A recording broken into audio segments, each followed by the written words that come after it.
श्रद्धापुंज सहारनपुर से। विभिन्न कर्मों में प्रवृत्त क्योंकि वासनाओं को लेकर होता है और कामनाएं अज्ञान का परिणाम है।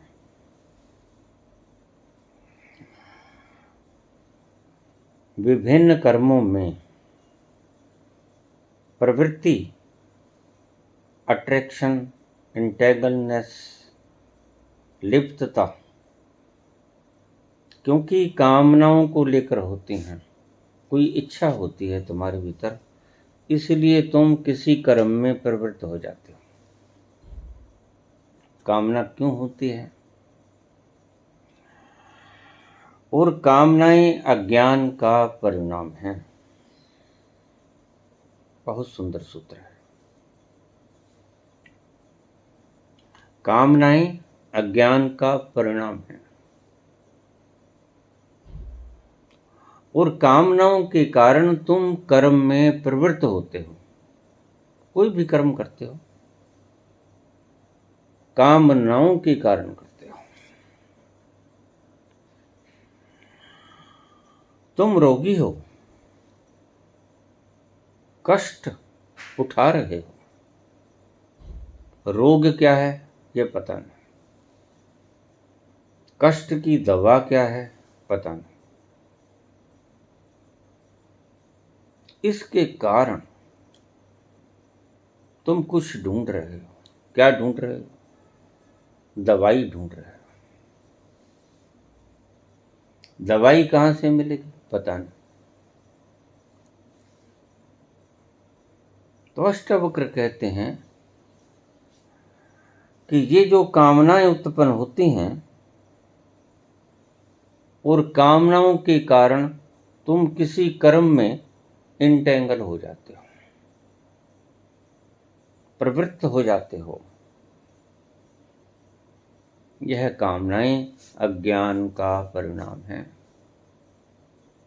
एक एक शब्द को बहुत ध्यान से सुनने का कष्ट करें। कामनाएं अज्ञान का परिणाम है और अज्ञान से तुम्हारे कर्म उपजते हैं।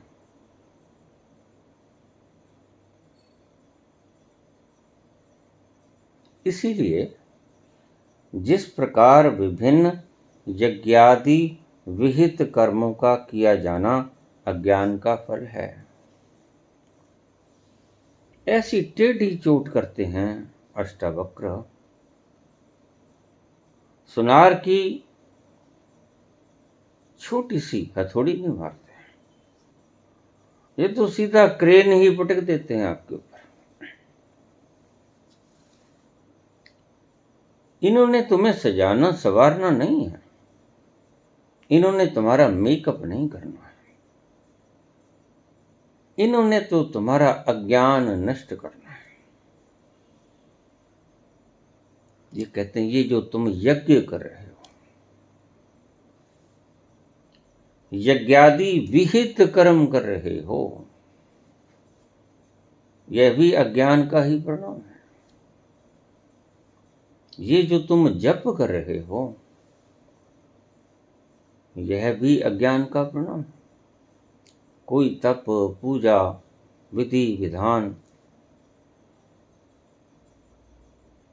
अनुष्ठान, दुआ, फरियाद, ये जो भी तुम कुछ कर रहे हो, ये सब अज्ञान के कारण कर रहे हो। कर्मों में प्रवृत्ति कामनाओं को कारण होती है। कामनाओं से कर्मों में प्रवृत्ति होती है और कामनाएं अज्ञान का परिणाम है। और कोई भी कर्म, जैसे यज्ञ आदि विहित कर्म, यज्ञ आदि, आदि में क्या आएगा? जप, तप, पाठ, पूजा, सारे संस्कार। अब 16 संस्कार करते हैं, हालांकि आज बहुत कम हो गए हैं, लेकिन मूढ़ क्षेत्रों में अभी भी ये 16 संस्कार करते हैं, जिनको पता नहीं। और उन पंडित जनों से तुमको पूछो कि ये क्या है, तो वे भली भांति जवाब दे देंगे आपको, और उनके जवाब अज्ञान से ही आएंगे।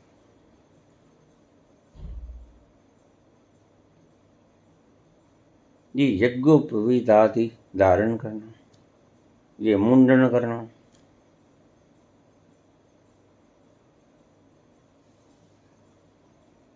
जितने भी कर्म 16 संस्कारों में आप करते हो, विवाह शादी पर मंत्रोच्चारण, वरना जहां मंत्रोच्चारण नहीं होते वहां शादियां कामयाब नहीं होती। जहां तुम्हारे वेद मंत्र जिन्हें तुम कहते हो, गणेश वंदन नहीं होता, किसी भी देवी देवताओं का वंदन नहीं होता, वहां शादियां नहीं होती हैं, और ज्यादा सुंदर तरीके से निभती हैं। तुम्हें तो पता नहीं, मैं जानता हूं। मेरे पास बस लोग आ जाते हैं बाबा, किसी तरह दिनों के धक्के दे रहे हैं, इसलिए हम शादी को बड़ा सियाने थे, हमारे ऋषि सियाने थे। शादी के लिए हमने एक शब्द खोजा, पाणी ग्रहण संस्कार, शादी के बंधन में बंधने जा रहे हैं। अरे भाई, पहले बंधन कुछ कम थे, पहले ही बंधन बहुत थे। एक बंधन तुमने और बांध दिया, ये यज्ञोपवादी, ये यज्ञोपवाद, ये जनेऊ, ये यज्ञोपवीत धारण मत करना। इनमें जो धागे होते हैं ये तुम्हें याद कराते हैं कि इन इन चीजों का पालन करना है, और जैसे ही तुमने इन इन चीजों का पालन करने की कसम उठाई, तुम बंध गए। आजाद कहाँ रहे? तुम्हारे लिए कोई क्षेत्र निषिद्ध कर दिया जाए तो तुम स्वतंत्र रहे कैसे?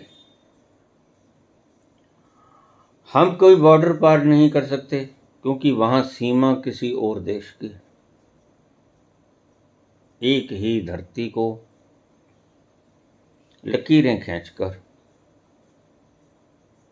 हमने भेद पैदा कर दिया, और ये भेद ही ऐसा है कि यह तुम्हारे बंधन का कारण बनता है। मुख्यतः भेद तुम्हारे बंधन का कारण बनता है। बिल्कुल उसी प्रकार कर्मों के परित्याग मूल में भी अज्ञान ही स्थित होता है। बड़े प्यारे शब्द कहते हैं अष्टावक्र। वो कहते हैं कर्मों में प्रवृत्त हो जा या कर्मों का परित्याग कर दे, ये दोनों ही बातें तुम्हारे अज्ञान से आएंगी। कोई डाका मारता है, डाका मारने से उब जाता है तो दान करने लगता है। उसने पेंडुलम बदल लिया, पहले बाएं जा रहा था, अब दाएं जाना शुरू कर दिया, लेकिन दोनों ही कर्म तुम्हारी प्रवृत्तियों के कारण होते हैं। कर्म ही होता है तुम्हारी वासनाओं के कारण। तो कर्म चाहे कोई भी गुना हो, जिससे तुम भगवान का नाम कहते हो वो भी बंधन का कारण है। जिसे तुम यज्ञ कहते हो वो भी बंधन का कारण है। जिसे तुम पुण्य कर्म कहते हो वो भी बंधन का कारण है।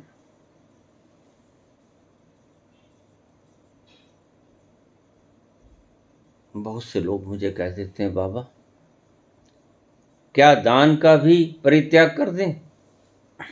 मैंने कहा बिल्कुल कर दो। धरती पर ऐसी दान करने की प्रथा जन्मी ही क्यों? दुष्टों ने तुम्हारा द्रव्य इकट्ठा किया, बेईमानी के द्वारा अपने संदूक के भीतर रख दिया, तिजोरियों में संभाल के रख दिया, बैंकों में रख दिया। इन्होंने इकट्ठा किया तो फिर भला इनका दान करने का महत्व भी क्या रह जाता। जिन्होंने तुम्हें भूखा मारना उचित समझा और बहुत से लोग भूखे मर गए, और तुम्हारे गोदामों में पड़ा अन्न सड़ता रहा।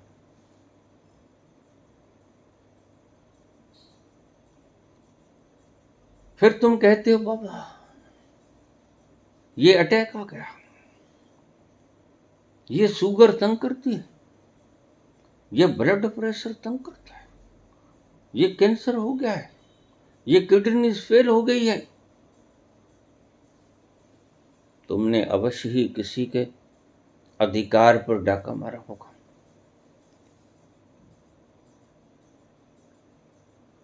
इसलिए मैं कहता हूं कि राजनीति में प्रवेश मत करना। राजनीतिक धोखेबाजी है। राजनीति डाकुओं की जमात है। और धर्म में भी कभी प्रविष्ट मत होना। बड़ी उल्टी बात लगी। धर्म के नाम पर जो दुष्प्रचार आज हो रहे हैं, जरा देखिएगा ये क्यों हो रहे हैं। इनका धन किसी ने छीन लिया। मैं जानता हूं इसके बेस में क्या है। सभी का धन किसी ने छीन लिया, कुछ एक लोगों ने, जो कि इस धरती की मूल समस्याओं का कारण है। तुम्हारा धन भी खींच लिया। ये जो आज राम नाम की गाथा गा रहे हैं, इनका भी धन किसी ने छीन लिया। ये जानते नहीं हैं।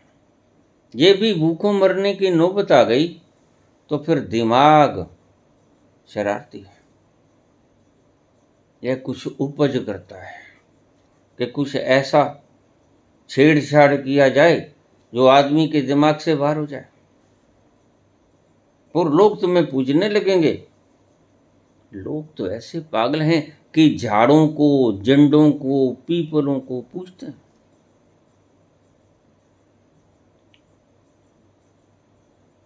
जिस धर्म में पीपलों को, जंडों को पूजा जाए, वो धर्म है या पागलपन। और ये धर्म उपदेशक, इनका धन किसी ने छीन लिया। इनकी बैकग्राउंड फिलोसफी देना आप, इनकी बायोग्राफी देखना आप, ये गरीब मिलेंगे किसी वक्त। भूखमरी के कगार पर क्या हुआ, किसी धन्ना सेठ ने 10 अतिवादियों ने, अतिवादी ये हैं, तुम जिनको गोली मार देते हो वो अतिवादी नहीं, उग्रवादी ये हैं जो छुपे बैठे हैं, नकाब ओढ़े। बेसिक शरारत यहीं से चलती है। इन्होंने तुम्हारा धन खींच लिया, तिजोड़ियों में बंद कर दिया, हाहाकार मच गया।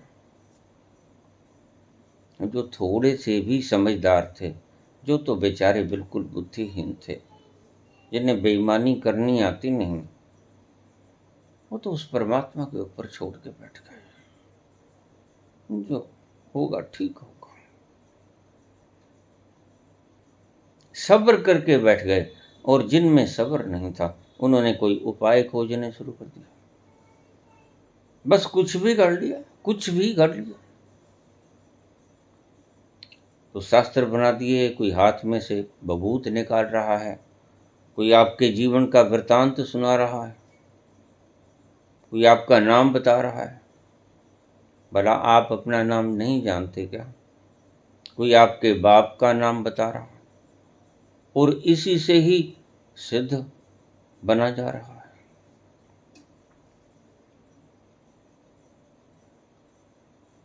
इसी को चमत्कार कहता है।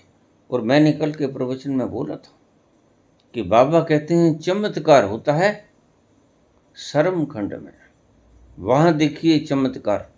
अगर चमत्कार ही देखना है वहां देखिए, वहां पर मत घड़ी जाती है, बुद्धि घड़ी जाती है, मन घड़ा जाता है, विवेक घड़ा जाता है, सुरती घड़ी जाती है। ये चमत्कार नहीं है। किसने बनाई इतनी शानदार रचना? कौन है इस सारी संरचना को इतनी एक्यूरेसी से बनाने वाला? सारी कायनात को इस प्रकार बांध लिया उस मालिक ने कि कायनात का एक जर्रा भी नियमों से परे नहीं जाता।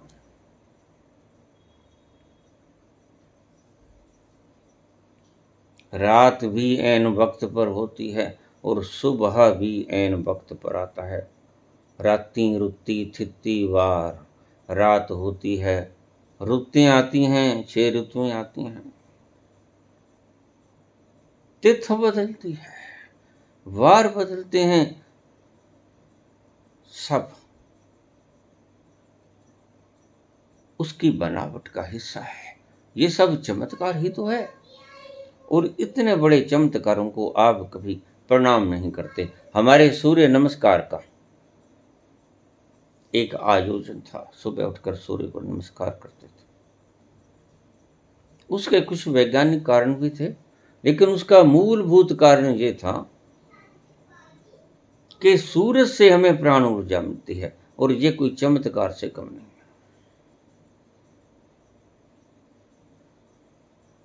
अब भला सारे ग्रह, नक्षत्र, ये गैलेक्सीज, ये सारा ब्रह्मांड, ये चंद्रमा की शीतलता, ये पंछियों का अलग अलग रंग,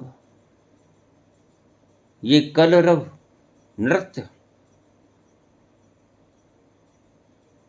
ये मधुर मुस्कान पंछियों के गले की, कुहू कुहू,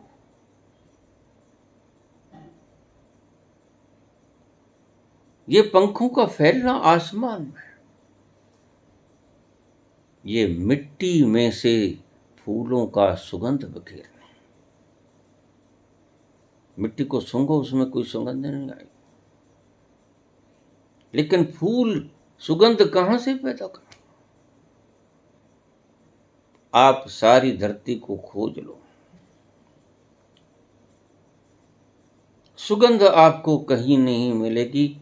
गुलाब जैसी, मोतिया जैसी, चमेली जैसी आपको सुगंध कहीं नहीं मिलेगी।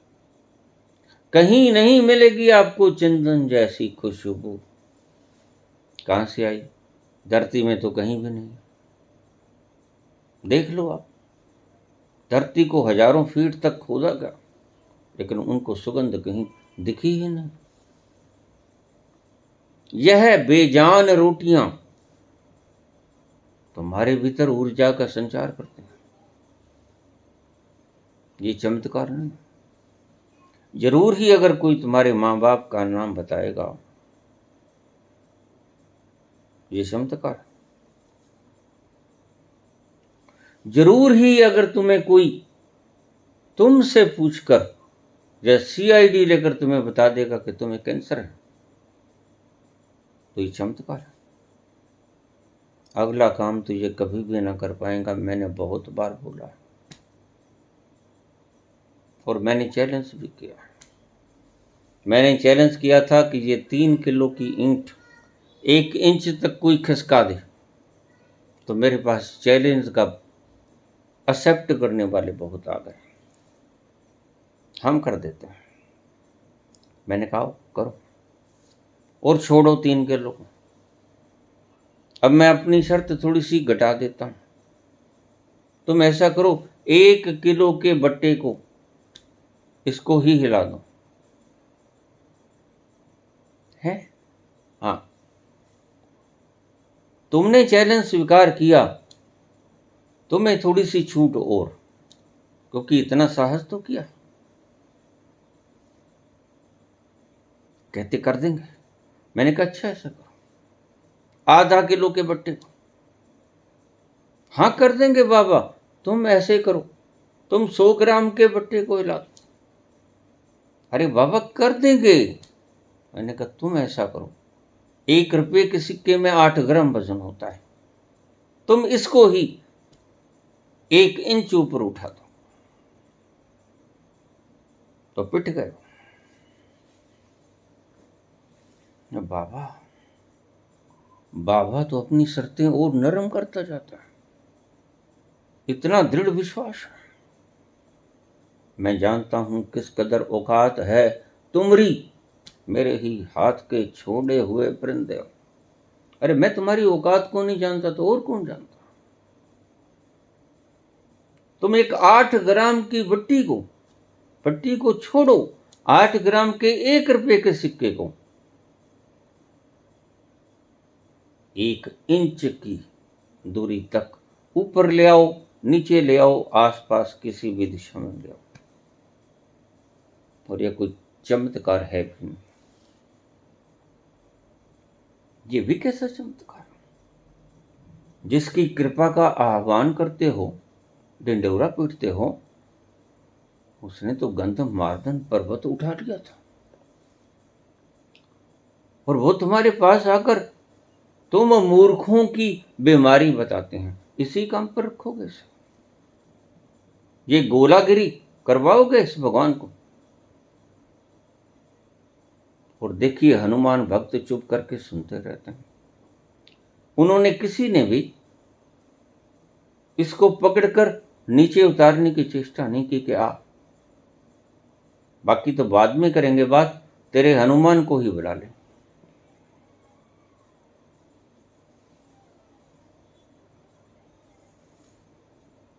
लेकिन कारण कुछ और है। जैसे वासनाएं कारण बनती हैं कर्मों में प्रवृत्त होने की, वैसे ही कुछ वासना है। मुझे पता है और मैं चैलेंज करता हूं। मेरा चैलेंज यथावत है और मैंने चैलेंज घटा दिया। 3 किलो से 1 किलो पे, 1 किलो से आधा किलो, फिर 100 ग्राम, फिर 10 ग्राम, फिर 1 रुपये के सिक्के तक आ गया। इसको ही हिला दो, चलो छोड़ो। और मुझे पता है अगर कोई जोरदार आदमी फूंक मारेगा तो उससे ये सिक्का उछल जाएगा। लेकिन ये व्यक्ति कश्ती नुमा टोपी वाले 8 ग्राम के सिक्के को 1 इंच तक ऊपर नहीं ले जा सकेंगे, दाएं बाएं पूर्व पश्चिम नहीं ले जा सकेंगे। ये तो इनकी औकात है। इनके ही भक्तों की चेनों को कोई चुरा के ले जाता है राम कथा के दौरान, और ये बता नहीं पाते कि कौन ले गया। और ऐसे जो पता होता है कि ये बच्चा कहाँ गया, और पूछने वाले को भी पता होता है और बताने वाले को भी पता होता है कि वहां पर है तुम्हारा बच्चा जो भाग के गया है, जिसको कोई उठा के ले गया है। इनसे पूछ लो इनकी बैकग्राउंड, ये कहेंगे हम तो फाका करते थे, भूखे मरते थे। तो कारण मैं बता देता हूं, भूखे मरते थे, शरारत ईजाद हो गई। शरारत से ये सारा रंग बिखर गया, जिसे चमत्कार का रूप दे दिया मीडिया। बड़ा वजन रखता है। मीडिया से किसी की भी कुर्बानी को छल में बदला जाता है। कुर्बानी नहीं थी, वो तो मात्र दिखावा था।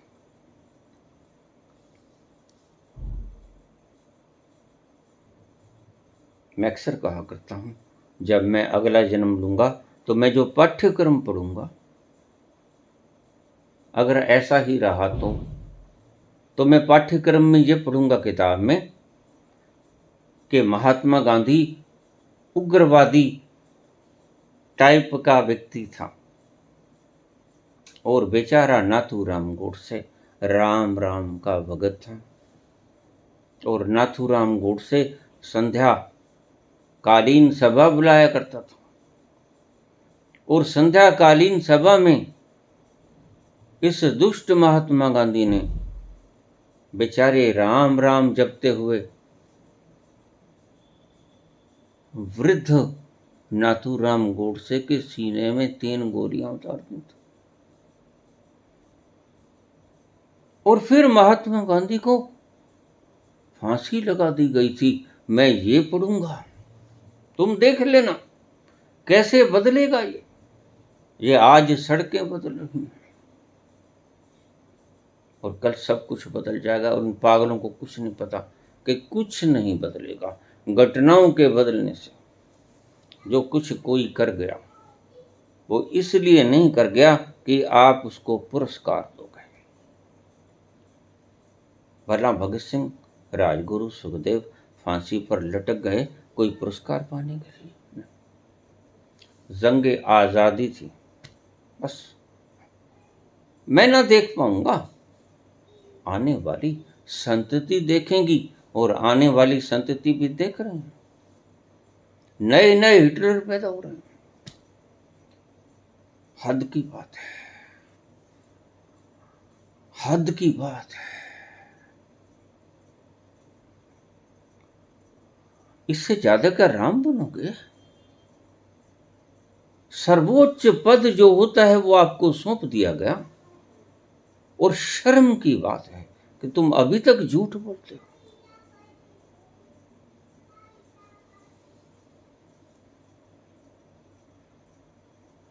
मुझे आज भी भक्त कह देते हैं, बाबा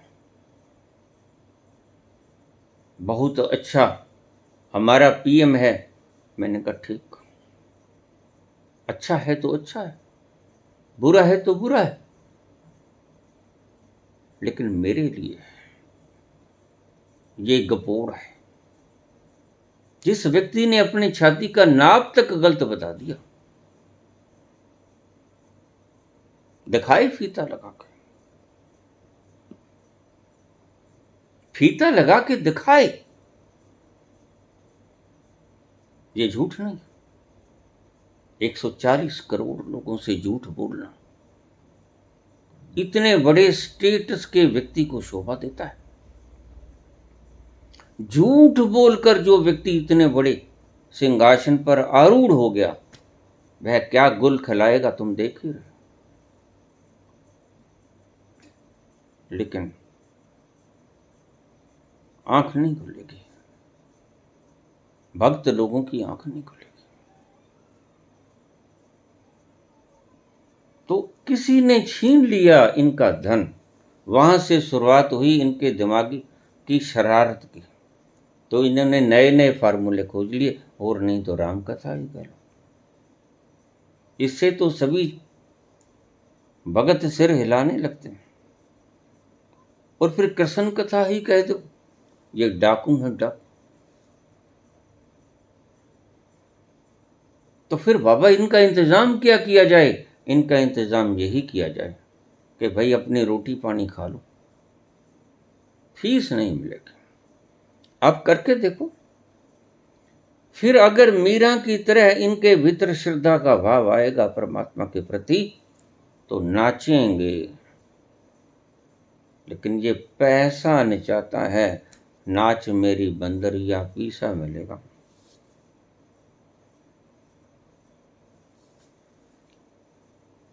तो ये खुद भुक्त भोगी हैं।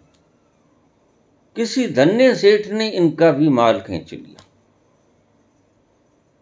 और नौबत आ गई भुखमरी की। फिर इन्होंने शरारत पैदा की। ये शरारत है। राम कथा सुनाना भी कोई काम है, ये भी कोई इन्वेंशन है। लेकिन बहुत से लोगों के लिए ये इन्वेंशन है, धंधा है। और बड़े बड़े सूझवान चरित्रवान व्यक्तियों के लिए भी ये धंधा है। ऐसा विरलाप करते हैं, और अगर ये विरलाप मीरा की तरह हृदय से उठे तो क्या बात है। और अगर फीस पहले तय कर ली जाए तो फिर तो ये एक फिल्म की तरह फीस तय करते हैं। फिल्म में और क्या होता है, फिल्म में ग्लिसरीन के आंसू बहते हैं, यहाँ बिना ग्लिसरीन के आंसू भर जाते हैं। ये तुम्हें पता नहीं, ये राम के विरह में नहीं रो रहे, ये इस विरह में रो रहे हैं कि हे परमात्मा, किसी वक्त तो 2 जून की रोटी का जुगाड़ नहीं था और आज तुमने फेंकना शुरू कर दिया, तेरा धन्यवाद। मैंने सुना एक गा रही थी फैलाने वाली कृष्ण भक्ति को, कसमें वादे प्यार वफा, वादे हैं बातों का क्या, और रो भी रही थी। मैंने कहा भाई ये रो क्यों रही है, फिल्म में प्राण तो रो नहीं रहा था। एक्टिंग ही करनी है तो पूरी कर लो। इनका किसी ने छीन लिया, ये किसी का छीन रहे हैं।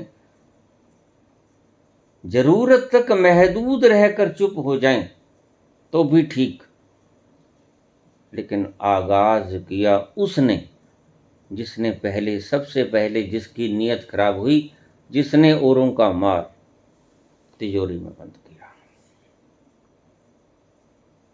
अगर संविधान बनाने की इजाजत मुझे दी जाती, जब मैं संविधान की बनाने वालों की कतार के भीतर बैठा होता, तो मैं पूंजीवाद को समाप्त कर देता। सबसे बड़ा पाप पूंजीवाद है, ये कैपिटलिज्म सबसे बड़ा पाप है। क्या अर्थ है इसका, भूखों मारोगे गरीबों को? कैपिटलिज्म का अर्थ क्या है, सभी समान है। और वैसे तो तुम ढंडोरा फूटते हो, ईशावास्यमिदं सर्वम यत् किंचित् जगत याम जगत। तो इस भगवान के इस स्वरूप को भूखा क्यों मार?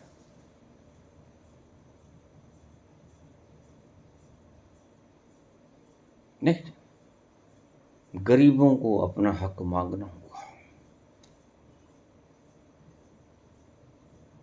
आजाद प्रस्त लोगों को अपनी आजादी वापस छीननी होगी इन तानाशाहों से।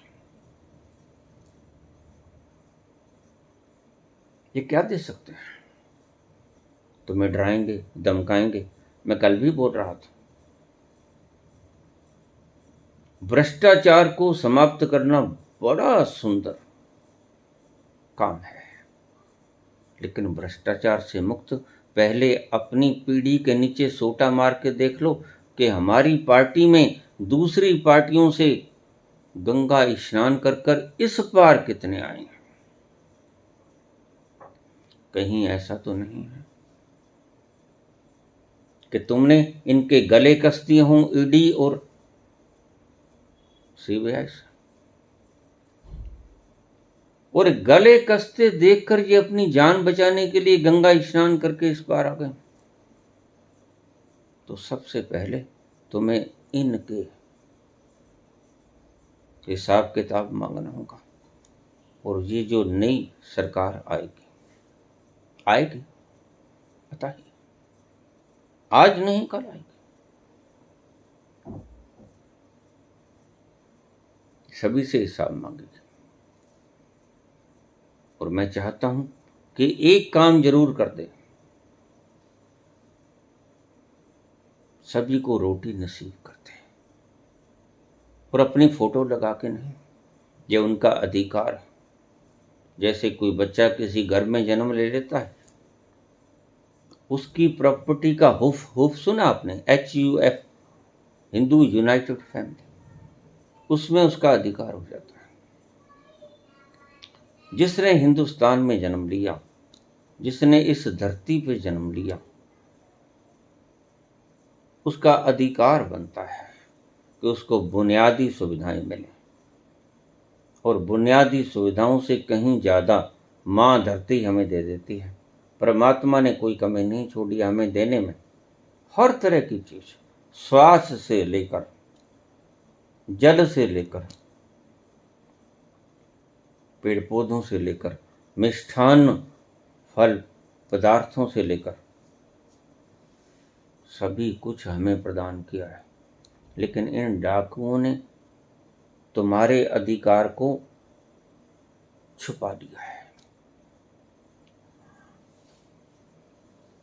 मैं एक ग्रह के ऊपर जाया करता था, अब भी कभी कभी जाया करता।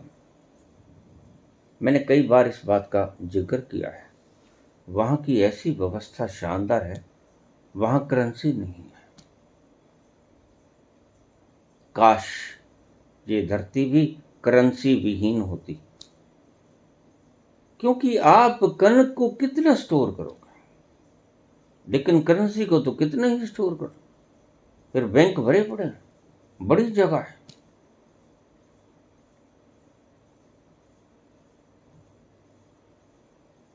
करेंसी नहीं है वहाँ। हर व्यक्ति काम करता है अपनी शक्ति से, ईमानदारी है, जो कौशल है उसके भीतर। और परमात्मा ने तरह तरह के कौशल प्रत्येक बुद्धि में डाल रखे हैं। परमात्मा बड़ी शय है, वह एक तरह के व्यक्ति बनाता ही है। यद्यपि तुम नकल करते हो कि हम भी ऐसे बन जाएं, कृष्ण जैसे बन जाएं, राम जैसे बन जाएं, नहीं बनोगे। कितनी ही कोशिश कर लो, इस कोशिश में तुम प्राण त्याग दोगे, मर जाओगे। तो हम कोशिश करते हैं दूसरे के जैसे होने की, लेकिन परमात्मा सभी को विलक्षण बुद्धि देता है, विलक्षण कौशल देता है। तो अपनी अपनी कुशलता के हिसाब से वो काम करते हैं। जो धन धान्य ऋतुओं के हिसाब से पैदा होता है, उसे सरकारी यानी साझा कह लो, उस स्टोर्स के अंदर जमा हो जाता है। कोई ताला नहीं होता जिसको जो चाहिए ले जाओ। अब जो 4 की भूख है तो 5 खाएगा कैसे? ईमानदारी अपने आप ही आ जाएगी। और जब इकट्ठा नहीं करना है तो बेईमानी करेगा। क्यों? क्योंकि पापा भाजन हो वे इकट्ठे। तो उन्होंने मूलभूत कारण ही उखाड़ दिया। उन्होंने पाप करने की मूलभूत व्यवस्था ही नष्ट कर दी। और परमात्मा इसको नष्ट नहीं करेगा, इसको नष्ट करेंगे तो हमारे समाज के बनाए हुए सिद्धांत नष्ट करेंगे। अगर किसी में ज़्यादा कैपेबिलिटी है तो उसको हम सम्मानित कर दें, ये कम है क्या? अगर किसी सुप्रीम कोर्ट के जज को सभी प्रणाम करें हम, तो यह प्रणाम का अलंकार कम क्षमता रखता है क्या? बस यही ज्यादा, जिसमें ज्यादा इंटेलिजेंसी है, मान सम्मान उसे मिलता है, वह चुना जाता है। वह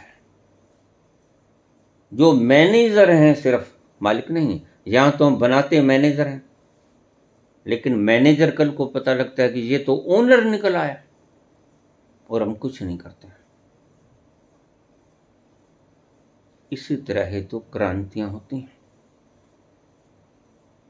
बिना किसी कारण के क्रांति नहीं होती। क्रांति भीतर की आग से पैदा होती है। जब जल जाता है सब कुछ, आपसे आपका धन खींच लिया जाता है, और उसके बाद आपसे आपका वस्त्र छीन लिया जाता है, आपसे आपके सिर की छत छीन ली जाती है, और उसके बाद आपसे आपकी आज़ादी छीन ली जाती है। बस जब आपसे आपकी आज़ादी छीन ली जाती है, वो आज़ादी सबसे बड़ा आभूषण है आपका। क्यों? क्योंकि यह आत्मा की आवश्यकता है। बाकी तो शरीर की आवश्यकताएं, लेकिन जैसे ही आपकी आत्मा के ऊपर प्रहार होता है, स्वतंत्रता छीन ली जाती है, फिर आपकी आत्मा विद्रोह करती है। और जब आत्मा का विद्रोह होता है तो वह काबू में नहीं आता। कोई फौज, कोई मिलिट्री, कोई किसी प्रकार की पुलिस या कोई भी राज दंडाधिकारी उस क्रांति को दबा नहीं पाएंगे, क्योंकि उनकी संख्या बहुत कम है। अब 140 करोड़ लोगों के भीतर ये कुल मिला के जिनको ये बल गिनते हैं, कितना निकलेगा? 1 करोड़ निकलेगा ना? कहाँ 140 करोड़, कहाँ 1 करोड़। अब जब 140 करोड़ जनता भटक जाएगी, भड़क जाएगी, तो ये 1 करोड़ भी तो उनके बच्चे ही हैं, ये उनके ही तो बच्चे हैं। जो कैसे ये उनके ऊपर लाठ चलाएंगे, कैसे उनके ऊपर गोले दागेंगे, कैसे उनके ऊपर बंदूकें चलाएंगे, नहीं चला पाएंगे। इसलिए आज तक जितने भी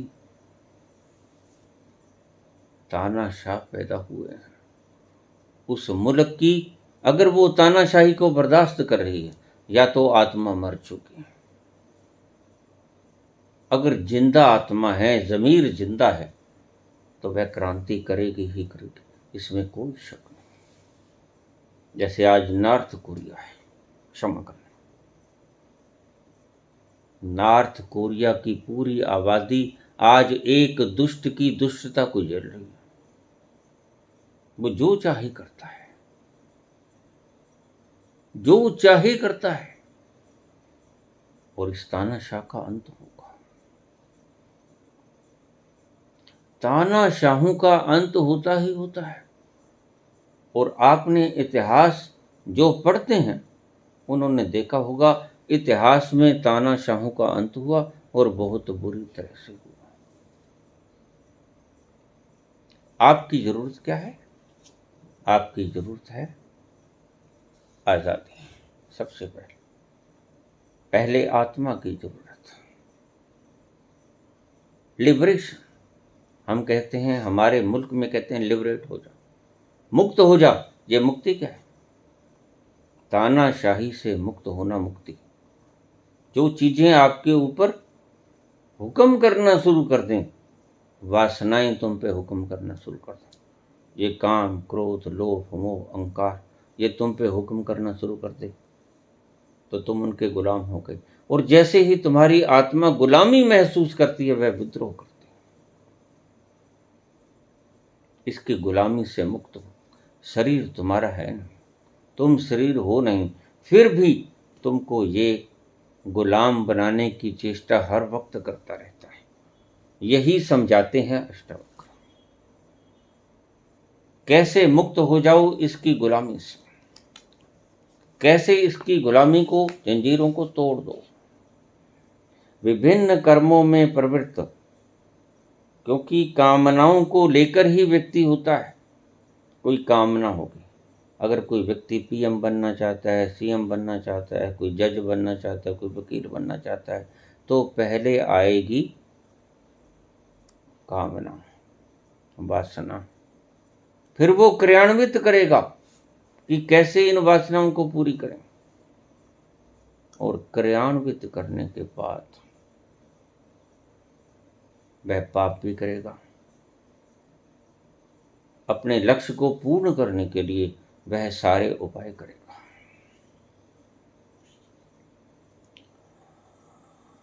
और कामनाएं अज्ञान का परिणाम है। यह अज्ञान शब्द बड़ा प्यारा है। अज्ञान क्या है?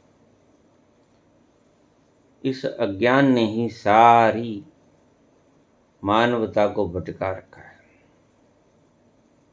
अज्ञान है जो तुम हो, उसको वैसा वैसा जानते नहीं, ये अज्ञान है। तुम कौन हो, यही तो रमन कहते हैं। खोजो, यही तो गुरजीफ कहते हैं। सेल्फ रिमेम्बरिंग, यही तो कबीर कहते हैं। फकीरी में आ जाओ, देखो तुम कौन, यही तो नानक कहते हैं। खुमारी में आ जाओ। तुम जब अपने तल पर आते हो, वहां ऐसी शानदार मीठी मीठी लोरियां सुलाई जाती हैं, आनंद की, मस्ती की, कि आपको झपकी नहीं, आपको नींद ही आ जाती है। लोग आज योग निद्राओं के नाम पर आदमी को रिलैक्स होना सिखा रहे हैं। It is just a relaxation. नकाब योग निद्रा का है। रिलैक्सेशन योग निद्रा तो वो है जब आप स्वतः से बिना किसी के हिप्नोटिज्म के, जब आप स्वतः ही योग निद्रा में चले जाओ। और ऐसा मैंने आपको फार्मूला बताया, घर बैठे, मैं तो जानता भी नहीं। आज लाखों लोग क्रिया योग कर रहे हैं, लाखों लोग खुद से बिना किसी हिप्नोटाइज के अपनी योग निद्रा में जाकर आनंद मानते हैं। और तुम्हारे शिविरों में इसकी फीस ली जाती। मैंने इसका सूत्र आपको बताया है, कैसे आप योग निद्रा में प्रवेश कर जाओ। क्रिया योग करके आप योग निद्रा में प्रवेश कर सकते हो और योग निद्रा से आप योग में प्रवेश कर सकते हो। निद्रा को छोड़ दो, फिर योग में प्रवेश हो जाओ। मिलन हो जाए उस शब्द और सुरती का, मिलन हो जाए उस बूंद और समुद्र का, मिलन हो जाए उस आत्मा और परमात्मा का। और फिर सुरती तुम्हारी वो मदवा को पी जाए, क्योंकि जहां तुम जाना चाहते हो वहां ऐसी ऐसी शराब के झरने बहते हैं जो इस्लाम में लिखा है कि स्वर्ग में शराब के झरने बहते हैं। जो लिखा है कि वहां अप्सराएं नाचती हैं, वाकई ही नाचती हैं।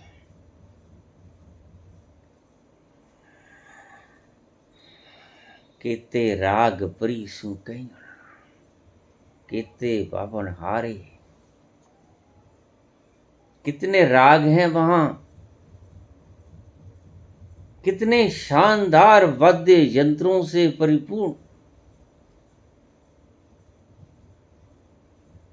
तरंगें बिखर रही हैं चारों तरफ। हैरानी की बात है कि एक अमृत कुंड अमृत की बूंद की तलाश में भटक रहा है। तुम अमृत के सागर हो। बस यही याद करना है। गुरजेफ इसी को सेल्फ रिमेम्बरिंग कहते हैं। तुम आनंद के सागर हो और तुम आनंद के सागर आनंद की एक बूंद के लिए तरसते फिर रहे हो। कभी अंतरंग क्षणों में इस बूंद को टटोलने की चेष्टा करते हो, कभी धनों का अंबार लगाकर हीरे जवाहरातों के खजाने इकट्ठे करके, द्रव्य पदार्थों को इकट्ठा करके तुम इस आनंद की एक बूंद को पाने का प्रयास करते हो। अपनी अपनी दिशा है, जैसे जिसको लगता है कि इधर मिल जाएगा उधर दौड़ पड़ता है। कोई बड़ी गद्दियों को पाने के लिए आनंद की फिराक में है, लेकिन मूलभूत समस्या है आपकी अपने आप को पा लेना। इसलिए मैंने शुरू में कहा कि तुम्हें रोग है, तुम रोगी हो, तुम स्वस्थ नहीं हो। और हमारे सनातन में एक शब्द दिया गया, बड़ा प्यारा शब्द दिया गया, तुम अस्वस्थ हो, यानी तुम स्वयं में स्थित नहीं हो, तुम स्वयं स्थित नहीं हो, तुम स्वस्थ नहीं हो। स्वस्थ का अर्थ होता है स्वयं में स्थित हो जाना। तुम अपने आप में स्थित नहीं हो, इसलिए रोगी हो, अस्वस्थ हो। तुम स्वयं से बाहर आ गए हो, इसलिए तुम्हें रोग हो गया है। रोग काहे का? भटकन का। रोग काहे का? रातों को जागने का। रोग काहे? फिक्र का, चिंता का, तनाव का, डिप्रेशन का। कितने लोग डिप्रेशन के मारे इस संसार में सुसाइड कर लेते हैं। उनके पास संतों की ये बात पहुंच नहीं पाती। तत्वमसि श्वेत केतु, मत प्राण त्याग, तू वो ही है। अहम ब्रह्मस्मि, तू ब्रह्म है, तू इस शरीर को आत्मघात मत कर, तू भीतर, तू मरने ही चला है, तू ठहर ठहर, सुबह आएगी, थोड़ी देर इंतजार कर।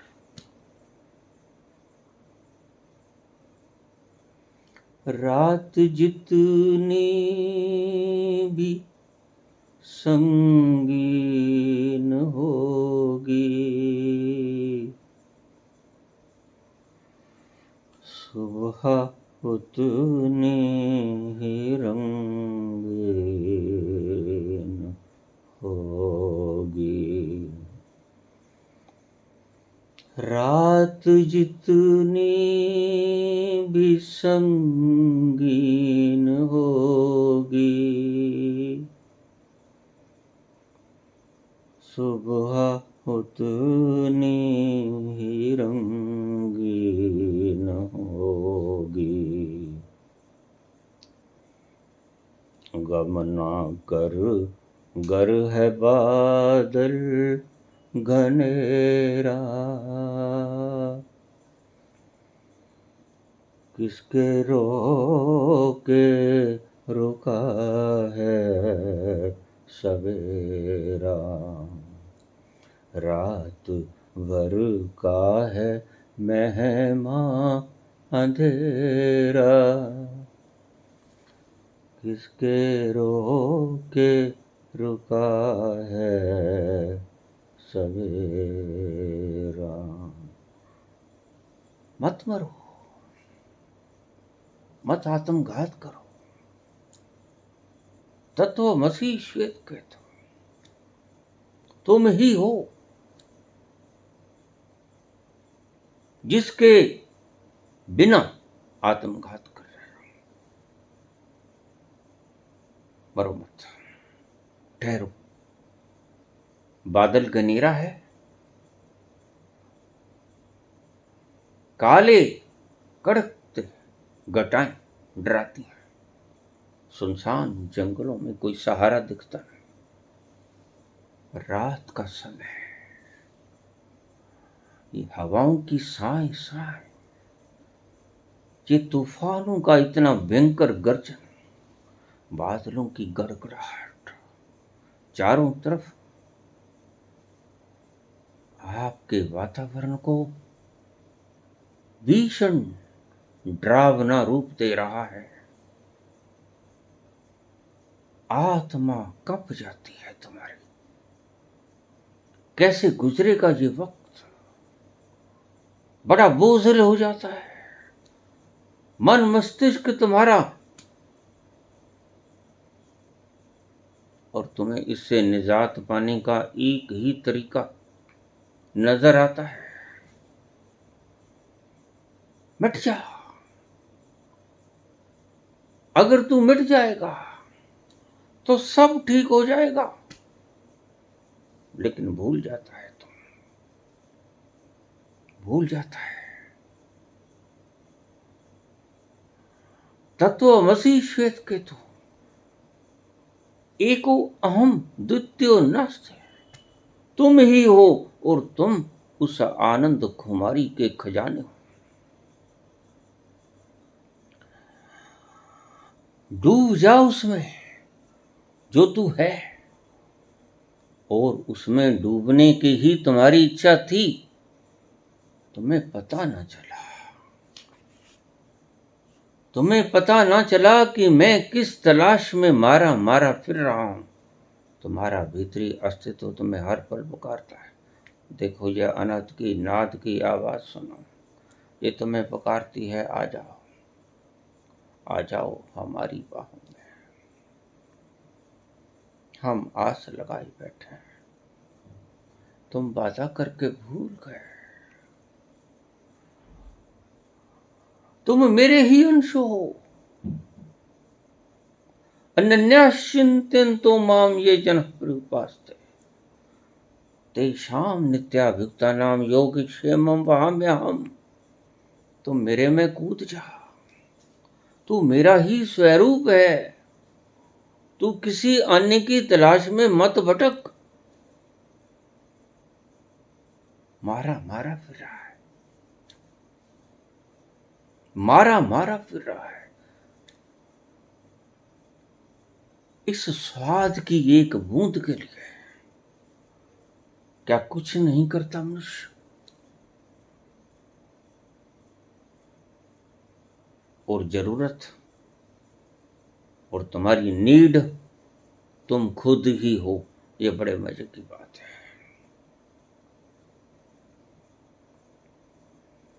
कस्तूरी कुंडल बसै, मृग ढूंढ बनवा। कस्तूरी कुंडल बसै, मृग ढूंढ बनवा। ऐसे घट में पीब हैं, मूर्ख जाने ना। तुम्हारे ही घट के भीतर है वो, जिसके ना मिलने से तुम आत्मघात करने चले। थोड़ा ठहरो, रात घनेरी हो गई है। जितनी घनेरी होगी सुबह उतनी ही करीब होगी। ये दुखों का इतना फैल जाना इस बात का संकेत है कि बस कहीं करीब ही है सुबह का उजाला।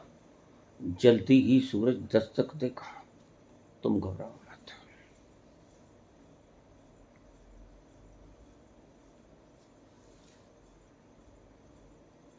तुम्हारी घट में ही पीब है और वही तुम्हारी जरूरत है, और जरूरत तुम्हारी तुम ही वो हो, तुम ही हो। किसी विधि को अपनाओ मत, त्याग दो सब परिश्रम को। अपने तक पहुंचने के लिए किसी से बंधन करने की आवश्यकता होती? क्यों करते हो फरियाद? क्यों करते हो तुम दुआ? क्यों करते हो तुम किसी का शुक्राना? अरे तुम ही तो हो, खुद का शुक्राना करोगे? पागलों ने हमारा नेतृत्व करके हमसे अपना आपा ही छीन लिया।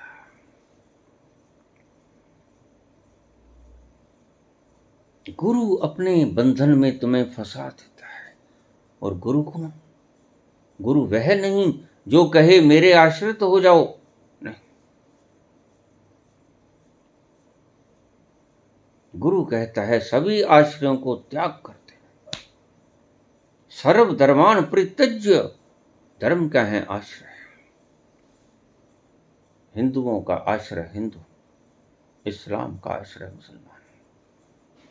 सभी आश्रयों से रहित हो जा, सर्वधर्मान परित्यज्य में माम एकम शरणम व्रज। बस उसी में चला जा जो तू है। और फिर क्या होगा? अहम तो हम सर्व पापे भ्यो मोक्षयिष्यामि मा शुचि। तो मुक्त तो पहले से ही है, लेकिन क्या करें, तुझे भ्रम हो गया है। भ्रम हो गया है कि मैं बंधा हूं। स्वप्न आ रहा है, स्वप्न में तुम खुद को बंधा हुआ देखते हो, चिल्लाते हो छुड़ाओ छुड़ाओ। लेकिन बस जो जाग रहा है वो देखता है कि कहीं कोई बंधन नहीं, कहीं किसी शैतान ने इसको पकड़ा नहीं, कहीं कोई शैतान इसकी जीवन की नैया को डुबोने के लिए बैठा नहीं। ये सिर्फ स्वप्न देख रहा है। जागा हुआ मनुष्य तुम्हारी चीत्कार को सुनेगा और तुम्हें कोई मंत्र नहीं देगा, और तुम्हें कोई मन्नत मानने को, सवा मणि मन्नत मानने को लिए नहीं कहेगा। तुम्हें कोई 5 नाम नहीं देगा, तुम्हें कोई विधि नहीं बताएगा 112 विधियां विज्ञान भैरव तंत्र की, तुम्हें कोई सुख मन्नत मानने के लिए नहीं कहेगा, तुम्हें कुछ भी नहीं कहेगा, वो तुम्हें झंझोड़ देगा और उठा देगा। अरे जग मूर्ख, ये सपना है।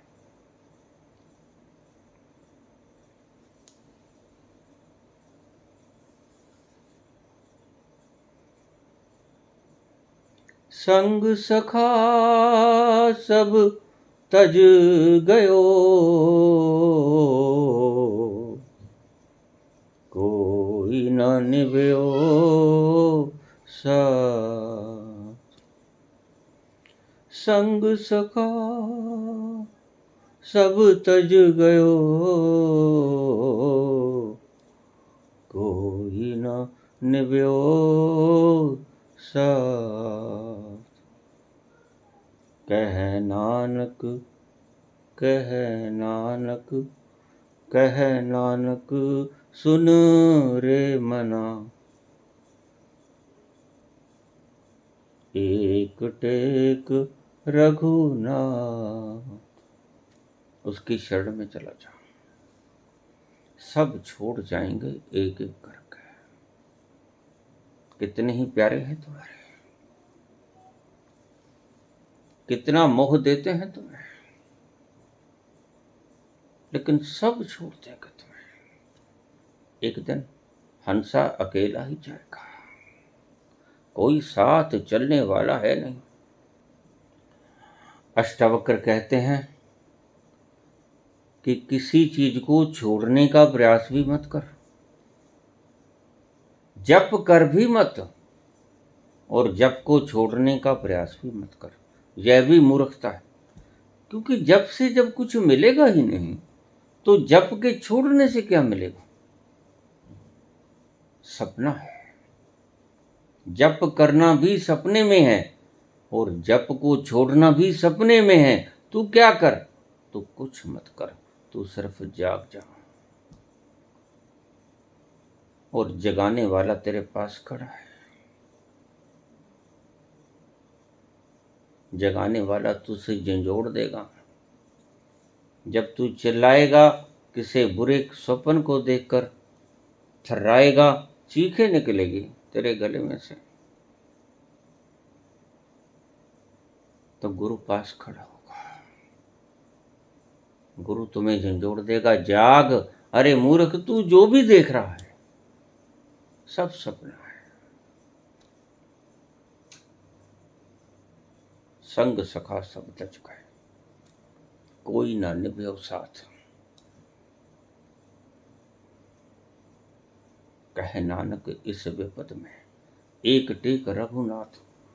ये गुरु ही तुम्हारे लिए एक आश्रय बनकर आएगा। सब तज जाएंगे, इसलिए स्वप्न है। अगर तू कुछ पकड़ लेगा, धनपति हो जाएगा, हाकिम बन जाएगा, सुंदर शरीर वाला होगा, कजरारे नयन वाला होगा,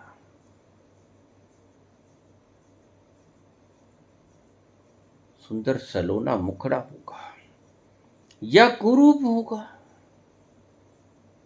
सुरीली आवाजों से युक्त होगा या बेसुरा होगा, पुण्यात्मा होगा या डाकू होगा, अहिंसक होगा या वध करेगा। लेकिन निराली बात कहते हैं अष्टावक्र, सपना तो सपना ही होता है। कह नानक सुन रे मना, सपने हूं जीव संसार। संसार एक सपना ही है, पता कब चलेगा। सपना देखते देखते पता नहीं चलता, पता चलेगा जब स्वप्न से जग जाएगा। और तुम्हारा सपना तोड़ेगा कौन? सपना तोड़ेगा गुरु। इसलिए आखिर में जाकर बाबा ने कहा, एक ओंकार सतनाम करता पुरख निर्भो निर्भय निर्वैर अकाल मूरत अजूनी सैपम। आखिरी शब्द गुरु प्रसाद। अगर तुम्हें कोई ना जगाए तो तुम चिल्लाते रहोगे, सपना टूट ना पाएगा। ऐसे ही बहुत से लोग हैं जो सपना टूट नहीं रहा, चिल्लाए ही चिल्लाए जाते हैं। सुबह से शाम तक कितने आते हैं मेरे पास, बाबा मैं पहुंच नहीं पा रहा हूं अपने पास, पहुंच नहीं पा रहा हूं अपने पास। क्या युक्ति करूं जिससे मैं अपने पास पहुंच जाऊं, उस परम समुद्र रस के भीतर लीन हो जाऊं। मैं क्या करूं? तो कुछ मत कर, तू सिर्फ जाग जा, तू जाग जा। ये स्वप्न है और स्वप्न को तोड़ने का एक ही तरीका है, जग जा, बी अवेयर। इस सपने से जागृति ही इसका तोड़ है। तो अष्टावक्र कहते हैं कि अमीरी भी स्वप्न है और गरीबी भी स्वप्न है, दोनों ही स्वप्न है। किसी का परित्याग मत कर और किसी को लिप्त मत हो। ये तुम्हारी लिप्तताएं और ये तुम्हारे त्याग दोनों ही बेकार हैं। अद्भुत बात करते हैं, क्योंकि जनक बिल्कुल अंतिम छोर पे खड़ा है, जस्ट अबाउट टू जंप। नींद पूरी हो चुकी, सारी रात सो लिए, फ्रेश, भोग लिया। राजा वो नींद है, निद्रा काल था वो। भोगना, स्वाद लेना, इंद्रियों के द्वारा खेलना कूदना, ये जिसे तुम ऐश कहते हो, ये सारा सोने का वक्त था। वो खंड काल बीत गया और अब स्वप्न आने लगा। अब तुम फ्रेश हो, अब स्वप्न में तुम चलाए जाते हो। तो अष्टावक्र यही कहते हैं कि प्रत्याग मूल में भी अज्ञान ही स्थित है। पहले लिप्तता भी तुम्हारा अज्ञान था, अब प्रत्याग करना भी तुम्हारा अज्ञान है, लेकिन है दोनों अज्ञान ही। तो छोड़ के संसार को वनों में मत निकल जाना, क्योंकि ये भी स्वप्न है। सपने हूं ज्यों संसार, ये समझना है तुमने, ये थीम पॉइंट। सपने हूं ज्यों संसार।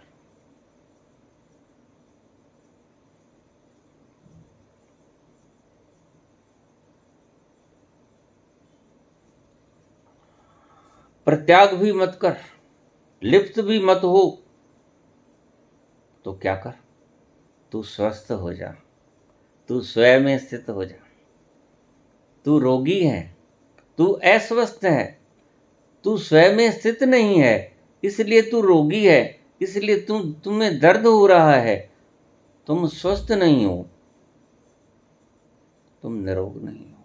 तुम्हें रोग है, काहे का रोग है? अज्ञान का रोग है।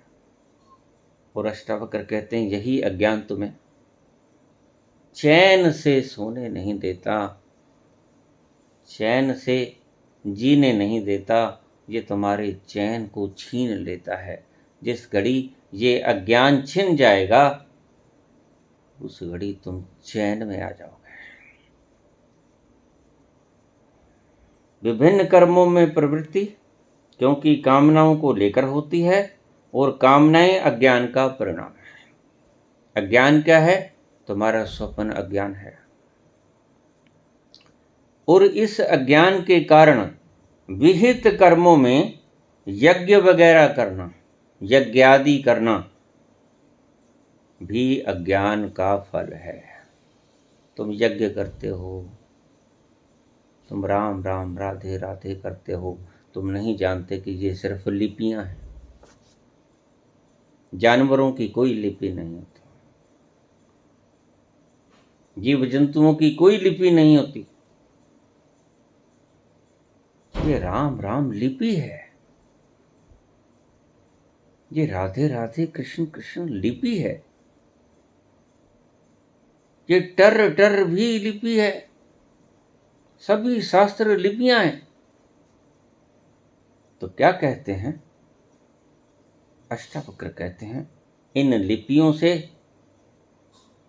लिप्त मत हो, निर्लिप्त हो जा। संसार को मैं समझकर, मेरा समझकर अपना मत, और संसार को छोड़ भी मत, क्योंकि दोनों ही स्वप्न हैं। एक्सेप्ट करना भी स्वप्न है और परित्याग करना भी स्वप्न है। इन दोनों से मुक्त हो जा, किसी के साथ बंध मत। तुम्हारा एक्सेप्ट करना भी तुम्हारा बंधन है, तुम्हारा परित्याग करना भी तुम्हारा बंधन है, और ये दोनों ही बंधन हैं। और उस बंधन का कारण क्या है? अज्ञान। तुम जानते नहीं हो कि तुम्हारी जरूरत वास्तव में है क्या, तुम जाना कहाँ चाहते हो, तुम्हारा मन तुम्हें कहाँ ले जाता है।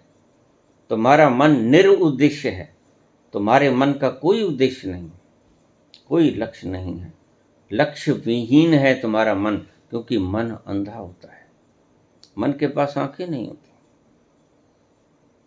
इसलिए मन के मते न चालिए, मन के मते अनेक, मन लोभी मन लालची, मन चंचल मन चोर, मन के मते न चालिए, पलक पलक मन और। पल पल में मन बदलता है, मन तुम्हें दिशा न दे पाएगा, क्योंकि मन के पास पैमाना ही नहीं है। आनंद मिलेगा कैसे? आनंद जरूर तो तुम्हारी है, लेकिन मन के पास कोई विधि नहीं कि तुम्हें आनंद मिलेगा कैसे। दोनों ही चीजों को न तो परित्याग कर, न लिप्त हो, दोनों ही प्रकार की स्थितियों से परे रहता हुआ मैं आनंद में हूं। तुम सदा आनंद में ही हो, तुम आनंद ही हो, तुम सदा आनंद में विराजमान हो। तो गलती कहाँ हो गई? गलती यही हो गई कि तुम सपना ले रहे हो। सपने में ही तुम फकीर हो, सपने में ही तुम सम्राट हो, सपने में ही तुम रोगी हो, सपने में ही तुम निरोगी हो, सपने में ही तुम अल्पायु हो, सपने में ही तुम दीर्घायु हो। सारा सपना है। कह नानक सुन रे मना, सपने हूं जूं संसार। जिस दिन तुम्हें गुरु जगा देगा, तुम खुद से तो न जाग पाओगे, तुम्हें तो बहुत देर हो गई। जिस दिन जगोगे और कोई जगाएगा, उस दिन तुम आंखें खोलोगे और पाओगे, ओह मैं तो सपना देख रहा था, कितनी देर सो ली है, अब जाग जाओ। अब जाग मुसाफिर भोर भई,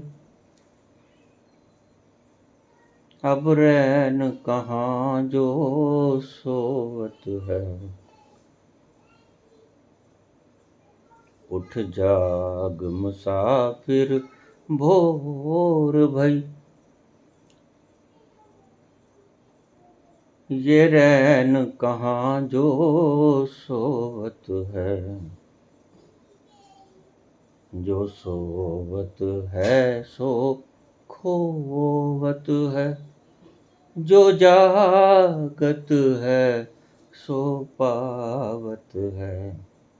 जो जागत है सो पावत है।